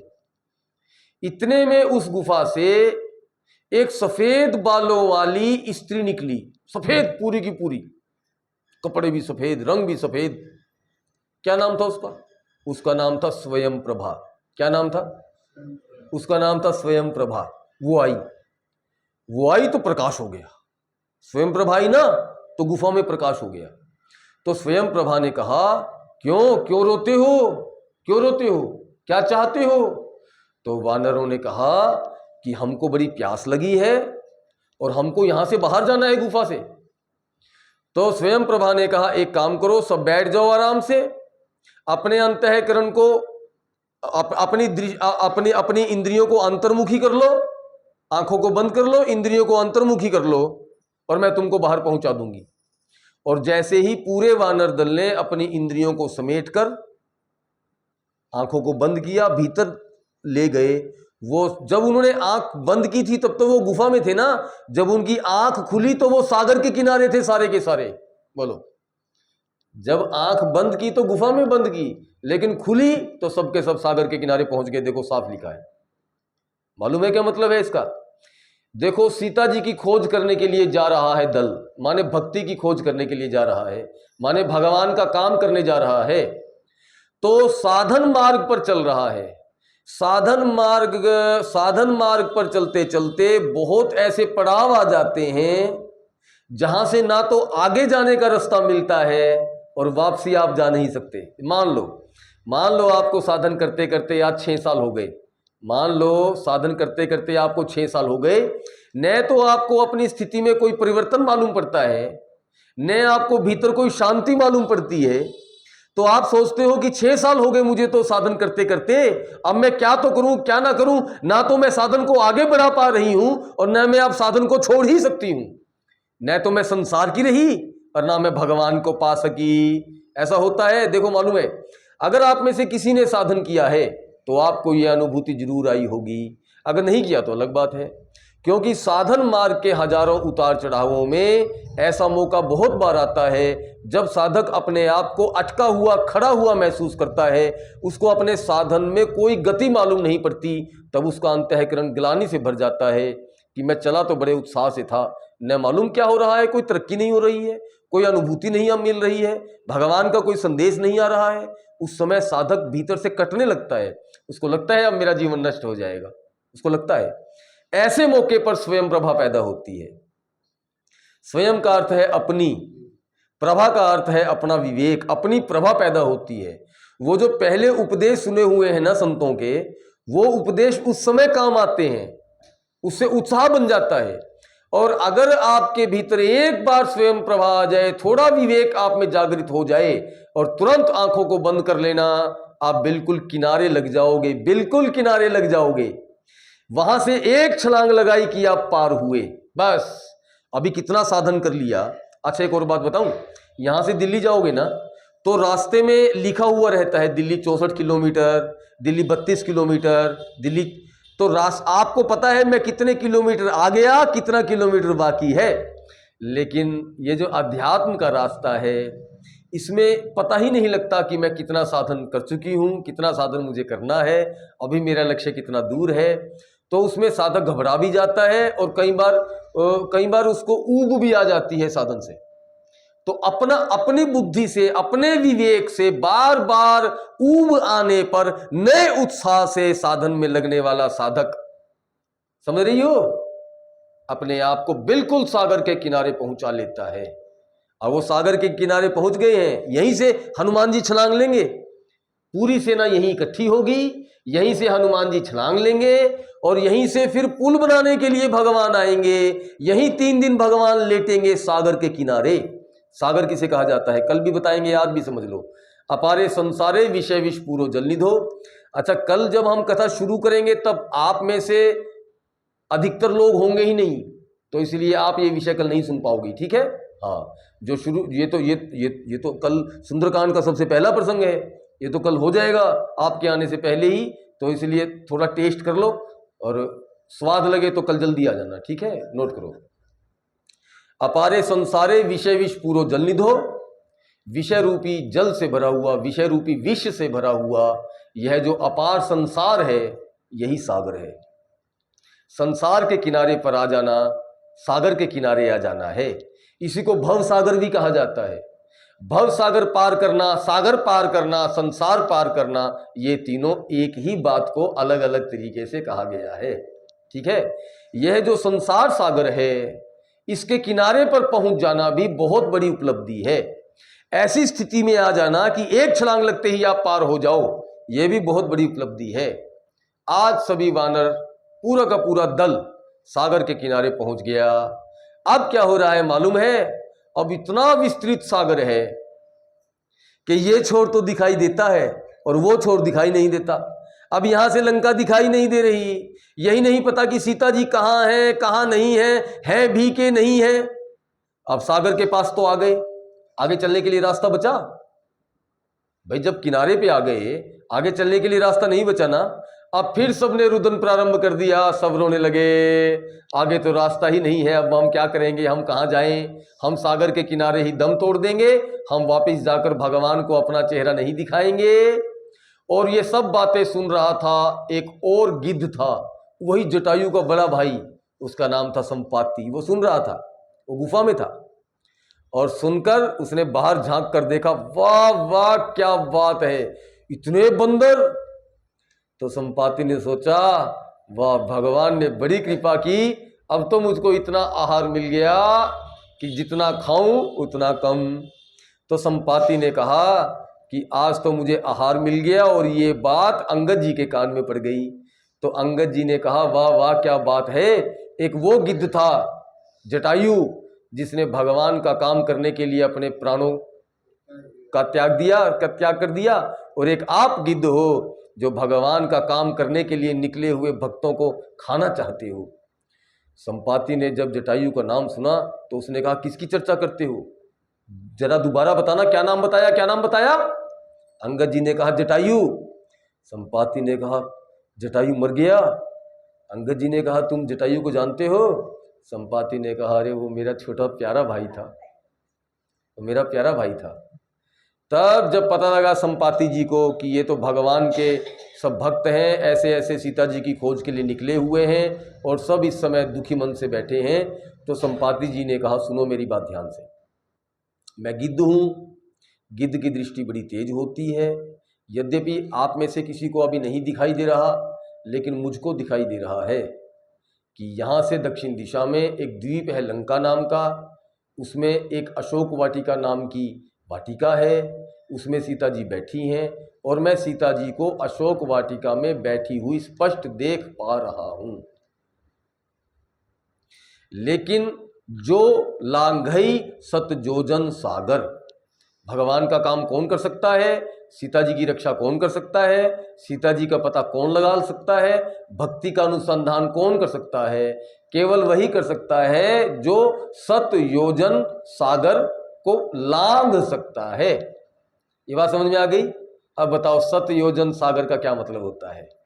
बस कथा लग रही है पास। जो लांघई, सत का मतलब क्या होता है? सत का मतलब 7 नहीं होता, 0 नंबर है। हाँ, सत का मतलब सत्य, सत का मतलब सत्य। अगर कोई 100 कहता ना, उसके नंबर भी 0 ही थे, क्योंकि शत माने 100 होता है, शत शताब्दी होता है, शताब्दी थोड़ी होता है। शत माने 100, सत माने सत्य। और सुनो, हनुमान चालीसा की में एक चौपाई है, जो जप करे ये जो 7 बार, हाँ, जो 7 बार पाठ कर कोई, छूट ही बंदी महासुख होई। तो किसी ने तो 7 का 100 कर दिया और किसी ने 7 का 7 कर दिया। आप एक बात बताओ, अगर हनुमान चालीसा का 7 बार पाठ करने से या 100 बार पाठ करने से या 1000 बार पाठ करने से छूट ही बंदी, अच्छा, ये तिहाड़ जेल में जितने आतंकवादी बंद हैं केजरीवाल जैसे, अगर ये 100 बार हनुमान चालीसा पढ़ लें तो क्या जेल से छूट जाएंगे? 3.5 घंटे में पढ़ी जाएगी 100 बार हनुमान चालीसा। अरे अजमल कसाब भी तो यही तिहाड़ में था। अगर वो 100 बार हनुमान चालीसा पढ़ ले, कोई बड़े बड़े आतंकवादी और डाकू सब भरे हुए हैं इसमें, तो फिर तो बड़ा आसान था। है तुलसीदास जी ने लिख दिया, जो 7 बार पाठ कर कोई, पाठ करना है 3 मिनट की हनुमान चालीसा, 3 मिनट की हनुमान चालीसा, 100 बार पढ़ने में 300 मिनट लगे, 5 घंटे का काम है। एक आसन से नहा कर बैठूंगा, 5 घंटे में 100 बार हनुमान चालीसा पढ़ लूंगा और तिहाड़ जेल से छूट जाऊंगा, और उसको महासुख हो जाएगा, सुख भी मिल जाएगा, फिर दिल्ली का मुख्यमंत्री पद मिल जाएगा उसको। विचार करो, इतना आसान है क्या? या तो तुलसीदास जी ने झूठ बोल दिया। देखो बहन जी, तुलसीदास जी ने लिखा है, जो 7 बार पाठ कर कोई, छूट ही बंधन से छूट जाएगा और उसको महासुख हो जाएगा। तो या तो तुलसीदास जी ने झूठ बोल दिया, या तुलसीदास जी तो सच ही बोल रहे थे, हमने उसका मतलब गलत ले लिया। सुनो ध्यान से, पहली बात क्या होगा? पाठ करने से क्या होगा? पाठ करने से बंधन से छूट जाओगे, पत्नी के बंधन से नहीं छूटोगे, दरिद्रता के बंधन से नहीं छूटोगे, जेल के बंधन से नहीं छूटोगे, जन्म मरण के बंधन से छूट जाओगे। पुनरापि जननम पुनरापि मरणम, इस पृथ्वी के बंधन से छूट जाओगे, इस संसार के बंधन से छूट जाओगे, भव बंधन से छूट जाओगे। छूट ही बंदी, हर प्रकार के बंधन से छूट जाओगे इसका पाठ करने से, और उसको महासुख हो जाएगा। उसका लॉटरी जितना सुख नहीं होगा, उसको शादी जितना सुख नहीं होगा, उसको पोते जितना सुख नहीं होगा, कोठीकार बंगला जितना सुख नहीं होगा, उसको आत्म सुख मिल जाएगा, उसको परमात्मानंद मिल जाएगा, उसको स्वरूपानंद, कभी न मिटने वाला आनंद मिल जाएगा। जिस आनंद के मुकाबले का कोई आनंद नहीं होता, उसे महासुख कहा जाता है। उसको महासुख मिल जाएगा। यहां तक की बात समझ में आ गई? क्या करने से? जो 7 बार, बार माने होता है आवृत्ति, बार माने होता है आवृत्ति, जो सत्य की प्राप्ति तक, सत्य की प्राप्ति तक, सत्य उपलब्ध होने तक जो हनुमान चालीसा का पाठ करेगा, वो जन्म मरण के बंधन से छूट जाएगा और उसको आत्मानंद की प्राप्ति हो जाएगी। लेकिन सुनो, तुम भी पूरी जड़ बुद्धियां हो। हाँ, क्यों बोलता हूं मालूम है? अब बताओ, श्रवण का मतलब क्या होता है? हाँ, श्रवण के 3 अंग हैं, श्रवण, मनन, निधिध्यासन। ऐसे ही पाठ के भी 3 अंग हैं, पठन, मनन, निधिध्यासन। केवल पढ़ने से बात नहीं बनेगी, उसके अर्थ का विचार करना पड़ेगा, उसके अर्थ का विचार करना पड़ेगा। मालूम है गन्ना चूसा है किसी ने? हैं? गन्ना चूसा जाता है कि खाया जाता है? हाँ, मालूम है खाने और चूसने में क्या अंतर है? खाने में आप जो यानी कि पूरी वस्तु को ले जाते हो भीतर, खाने में जो वस्तु मुंह में जाएगी वो भीतर चली जाएगी, लेकिन चूसने में जो उसका मूल तत्व है वो भीतर ले जाओ और बाकी को थूक दिया जाता है, बाकी को थूक दिया जाता है। ऐसे ही शास्त्र जो है वो मनन करने की वस्तु है, पढ़ने से बात नहीं बनती है, उसके अर्थ का विचार करना पड़ता है। मैंने आपको कल भी बताया था, प्रभु मुद्रिका मेली मुख माही, जल्दी लांग गए अचरज नाही।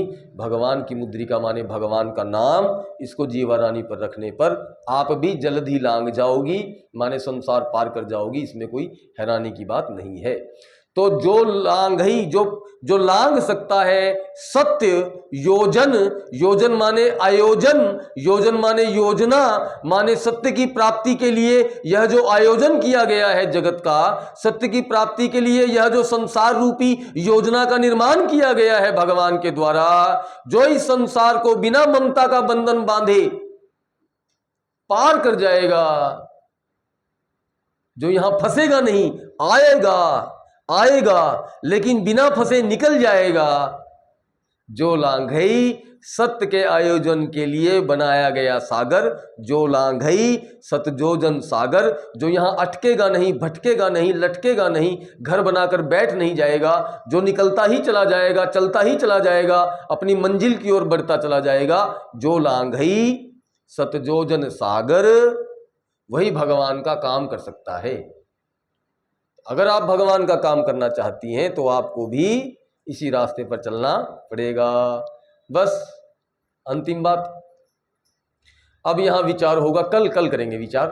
अब बात है कि इस सागर को पार कौन करेगा। चलो बताओ भाई, कौन कौन सागर पार करेगा? बहुत दूर है सागर। तू कितना जा सकता है, तू कितना जा सकती है, तू कितना जा सकती है, तू कितना जा सकती है। अब सब अपना अपना हिसाब किताब लगाकर कल बताएंगे जामवंत जी महाराज को कि मैं इतना जा सकता हूं कि मैं कितना जा सकता हूं। हमारे द्वारा जो भी कहा गया उसे हम अखिल कोटि ब्रह्मांड नायक आनंद कंद भगवान श्री रामचंद्र जी के चरणों में समर्पित करते हैं और आप सबका हृदय से धन्यवाद करते हैं जिन्होंने हमारी टेढ़ी मेढ़ी कड़वी खट्टी बातों को इतनी शांति और प्रेम से सुना। प्रेम से बोलिए सियापति रामचंद्र भगवान की। आपको